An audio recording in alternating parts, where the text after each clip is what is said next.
माँ प्रणाम। प्रणाम स्वामी जी। माँ आप कहाँ से हैं? मैं सिवनी से हूँ स्वामी जी। अच्छा, तो माँ आप यहाँ अभी ध्यान शिविर है जबलपुर में। जी जी। तो इसकी कुछ जानकारी देंगे आप मेरे को? ये स्वामी आनंद जी का कैंप है, 5 दिन 5 कलर्स।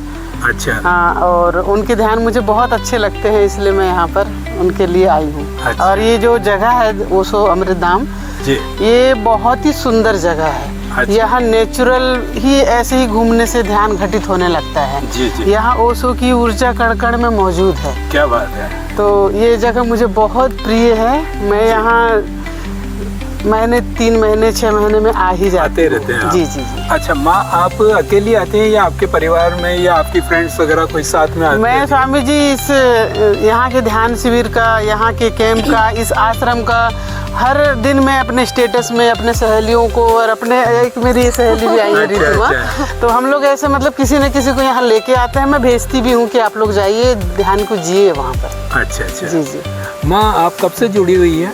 स्वामी जी मैं 2011 से जुड़ी हुई हूँ। अच्छा। पर 1-1.5 साल लगे मुझे समझने में थोड़ा, उसके बाद थोड़ा ओशो को मैं जीने लगी हूँ। तो कैसा आपको, जैसे आप पहले बिना संन्यास के या बिना ओशो से जुड़े हुए जैसे आप फील करती थी, और जुड़ने के बाद आप कैसा फील करती? स्वामी जी पहले जो जी रही थी ना, मुझे समझ ही नहीं आ रहा था। जैसे बहुत शराब पी के, जो आदमी शराब पी के मतलब बेहोश चलता है ना, वैसे मैं भी चली जा रही थी। वैसे ही मैं, अगर मैं ओशो से नहीं जुड़ती तो वैसे ही मैं मर भी जाती। अच्छा। और अभी मैं इस जीवन को इतने आनंद पूर्वक जी रही हूँ कि ऐसा लगता है कि मतलब ये गजब का मतलब नशा है, जो मतलब पूरा होश दे रहा है मुझे जीने में। एक एक चीजों में आनंद आता है। अच्छा। लोग कहते हैं ना बचपन बहुत सुंदर, मैं तो कहती हूँ मेरा अभी बहुत सुंदर है। अच्छा। इतना अच्छा लग रहा है मतलब जीने में कि मतलब हर चीज जान के सब कुछ मैं अब हाँ होशपूर्वक जी पा रही हूँ।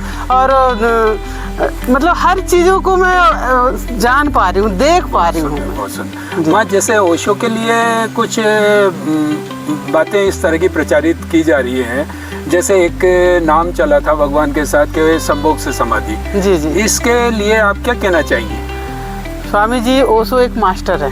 अच्छा। ठीक है, मास्टर क्या सिखाता है, जो चीज जहाँ गिरे हुए लोग हैं वहीं से उनको उठाता है, उठाने वाले। तो यहाँ के ज्यादातर लोग मतलब उसी चीज में डूबे हुए हैं, है ना, संभोग में डूबे हुए हैं या मतलब वासना में ही गिरे पड़े हैं। तो ओशो कहते हैं कि तुम जहाँ हो मैं वहीं से तुमको उठाऊंगे ना। तुम वहाँ रहोगे और मैं तुमको अगर ऊपर से उठाऊंगी तुम तो मुझे पकड़ में ही नहीं आओगे। बिल्कुल बिल्कुल।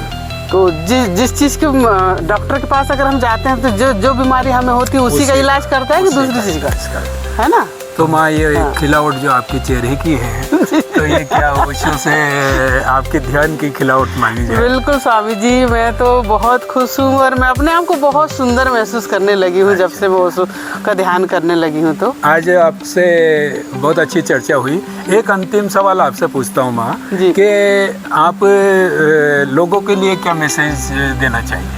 स्वामी जी मैं लोगों के लिए ये कहूँगी कि कम से कम देखो, जीवन हमें एक ही मिला है। क्या बात है।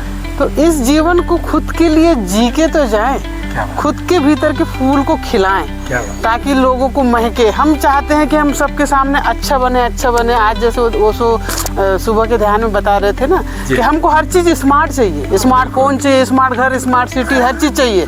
तो हम भी तो स्मार्ट होनी चाहिए ना। क्या बात है, बहुत तो हम अपने आप को स्मार्ट बनाएं, बेहतर बनाएं। और लोगों के लिए मैं ये कहना चाहूंगी कि लोग ध्यान को जाने, ध्यान को जिए। ओशो शिविर में आए, हाँ शिविर में आए, ओशो को थोड़ा पढ़ें, उनके कहे अनुसार थोड़ा जीवन को प्रयोग करके जिए, प्रयोग करें जी। तो बहुत ही आनंद है, आनंद आएगा। बहुत सुंदर माँ। वीडियो लंबा हो जाएगा इसलिए इस चर्चा को यहीं खत्म करते हैं, विराम देते हैं। मित्रों आपका सबका बहुत बहुत धन्यवाद। प्रणाम, मेरा प्रणाम स्वीकार करें स्वामी जी। प्रणाम।